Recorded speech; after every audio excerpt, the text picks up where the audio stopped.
What up? It's like an old school video, right? Like, but I gotta talk about this right now because it's on my mind. So I'm just shooting this on the phone while I drive. You should probably put a seatbelt on because it's bad ethics. All right, I'm locked in. Um, so check this out. I just left in a meeting with one of my, one of my favorite people in the world. He's my mentor. His name's Matthew. He's a very successful, all-around guy in life. Super humble. Um, he comes from the real estate and mortgage writing background, and his company, they buy like we own Whole Foods. Like, that's how I got into the Whole Foods deal. They own senior living centers in California and Florida and student housing and just enormous acquisitions. And that's what they do. And they lend money to different companies and get them back to the bank, right? So if they're struggling and they want, $900,000, $700,000, they would approach or call somebody like Matthew and say, hey, I need this money, but the bank won't lend it to me. They'll lend it to them at like a 20% or 18 or 20% return, and they're taking collateral, right? So they're not going to lose. They're going to take collateral and help them succeed and get them back to the bank. And we were talking about growth and scaling. And, I've known these guys since before I started Paramount. I started doing work on the side for them during 2008 when they were, when we had the recession, right? They'd buy houses for $1 million from the bank, and the banks would give them, 50 foreclosed houses, and they would flip some, rent some, and get rid of the others. So that's how long I've known them. So they've seen the entire growth. But anyways, back to the scaling thing.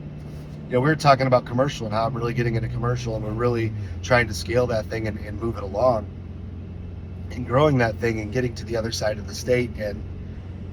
And the terms of acquisition or the topic of acquisitions came up, like, acquiring companies. They're like, listen, if you're in, then we're in. Like, we will help you get there. We can find the deals.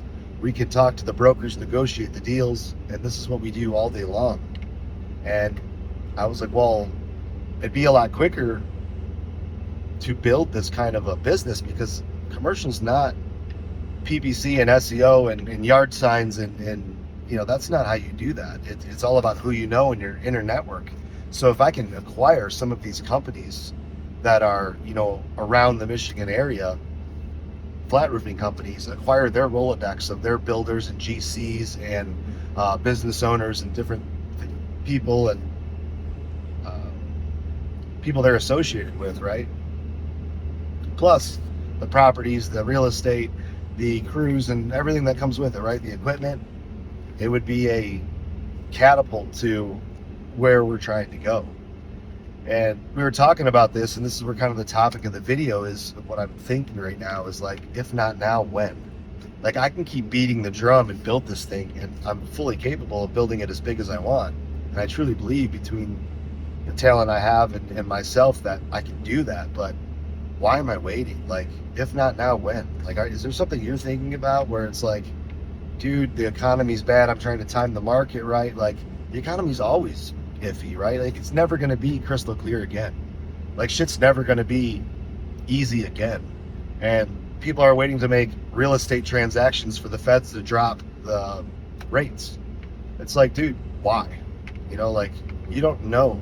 I remember I posted on Facebook like a year ago. Bitcoin was down to, I think it was like 18,000. And I just wrote, should I buy, something like that. Should I buy 2 Bitcoin today? Because it dropped to 18 or 16,000, something like that. One of the lowest it was ever at. And you can look at my Facebook, you scroll down and everybody's like, why are you going to, die on a falling sword? No, I wouldn't do that. It's going to go to 8. It's going to go to 6. It never did any of that shit, dude. The 2 Bitcoin then, what's bid at today? I think 71,000. And that's just a example of people don't know what the fuck they're talking about. And if you're waiting to time the market and you're waiting for someday to come, it never comes. So if you're not going to do it today, then when? So when I left the meeting, I'm all juiced up, right? So I called my my GM, Tyler, and I told him, I was like, listen, man, like, we can keep spinning our wheels and bullshit. And we can keep cutting down sequoia trees instead of walking down the 2-track, and we'll get there. It's just, what do we have to lose? You know, like let's get it, man. Let's get to this next level, and let's do it. And the point of what I'm trying to say is, again, is not now. If it's not now, when? When are you going to do it? When the rates get to 4? Because you know what? Everybody around you is going to tell you when the rates hit 4 that, hey, they're going to go to 2. Don't, wait. Right? Just like the Bitcoin example. You can look on my Facebook. I mean, everybody commented on that, talking shit. Not one person was like, yeah, it's probably a good time to buy because it will only go up from here. I already knew that, hey, even if it drops down to $8,000 or $6,000, I'm still buying at 18 or 16, and I know it's going to go up. But it's just an example of, if not now, when, right? And everybody's always going to think that they know the better time. And they don't know shit. And you don't know shit, and I don't know shit. But what I do know is, if you don't pull the trigger and you just sit around waiting,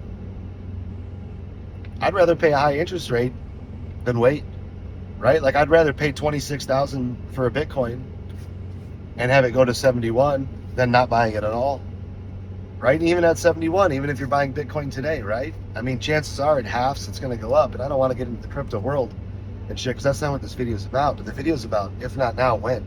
Stop trying to time stuff, right? And stop trying to wait around for a certain circumstance, because when that certain circumstance even happens, there's always going to be another excuse. And you're going to go talk to people, that are full of shit because they've never done it, or when they did it, it was a different time.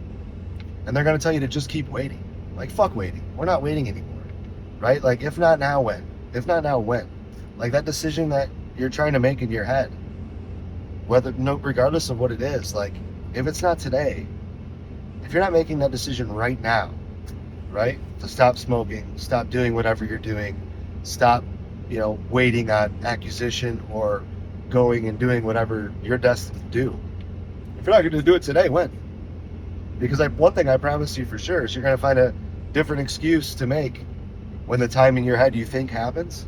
And as far as interest rates go, and not that I'm an expert at this shit, but I've owned real estate and traded in real estate for, over a decade now. I've owned apartments and Airbnbs and houses and storefronts and commercial buildings, all that shit. And it's always different, right? The time's always relative. And right now, the real estate's not a good time to buy. Like, if what you're trying to do is flip houses, I don't think today's a good day to go buy houses, just because the market's so high.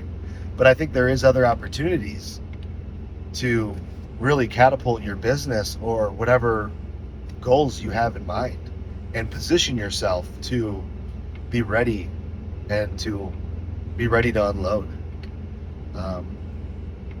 He was telling me, he's like, I just want to have a lot of powder right now, right? And when they say that he said that, I know what he was saying. He's saying liquid cash. He's like, have your liquid cash ready, because when this shit happens, whatever happens, right? He's like, I want to have money in the bank, and he was telling me, I'm going to come to you with these deals, and I want you to be in on these deals because they're going to have high rates of return. The credit default rate is so high right now. I mean, I can go on about all this stuff. I don't want to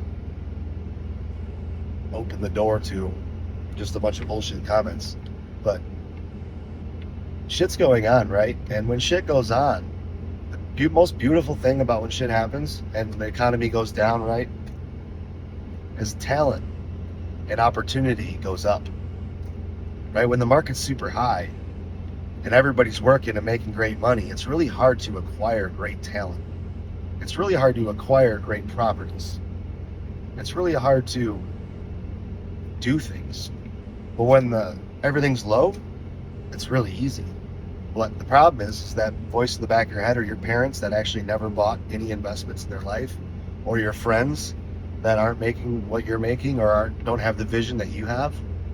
They're talking in the background, telling you that, wait, the market's going to drop. Wait, this is going to happen. Wait. And nobody ever in the history of the world has ever been able to predict what happens next. No one. It's never happened. So the question is, for me to you, and from Matthew to me, and for me to myself, is, if not today, when? I'm just going to leave it there, man. Actually, I did have one thing to add before we close this out. Matthew told me, his friend Dan Gilbert told him, there's only two things you're doing in life. You're either growing or you're dying. Choose one.